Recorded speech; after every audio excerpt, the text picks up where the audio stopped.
Hi everyone. Welcome to our channel. If you're new here, we're so glad you've joined us today.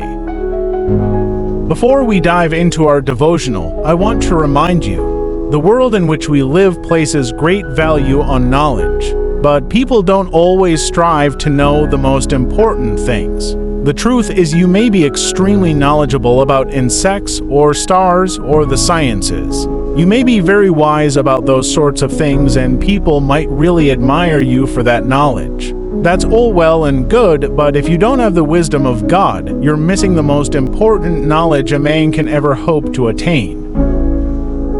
August 26th, Wisdom for Today, a Genesis to Revelation daily devotional, as written by Pastor Chuck Smith. Step by step. Now an angel of the Lord spoke to Philip, saying, "Arise and go toward the south along the road which goes down from Jerusalem to Gaza. This is desert." Acts 8:26. God was doing a great work in Samaria. Through Philip, multitudes came to the Lord. Many were healed of demons. The lame and the paralyzed were healed. But one day the angel of the Lord told Philip to leave Samaria and head toward the desert.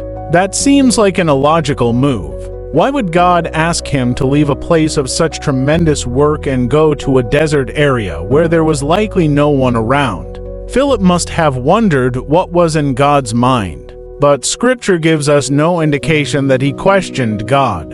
Instead, Philip obeyed. God wants us to walk by faith, so he doesn't explain his entire plan to us at once. Philip only knew to go, so go he went. Along the road, he encountered a chariot whose passenger was reading the book of Isaiah. The Holy Spirit told Philip to go near and overtake the chariot, so Philip did so. And once he began talking with the Ethiopian in the chariot, Philip began to understand why God had led him into the desert.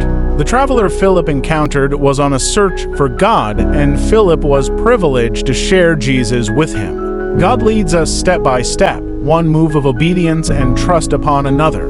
We don't have to have the whole picture at once. We just have to take the steps he asks us to take. Trust him. It will all be clear later. Pray, Father, help us to follow you and trust what you are doing in our lives. In Jesus' name, Amen. We hope you'll join us again tomorrow for our next devotional reading. Don't forget to subscribe and turn on the notification bell so you won't miss it. Have a blessed day.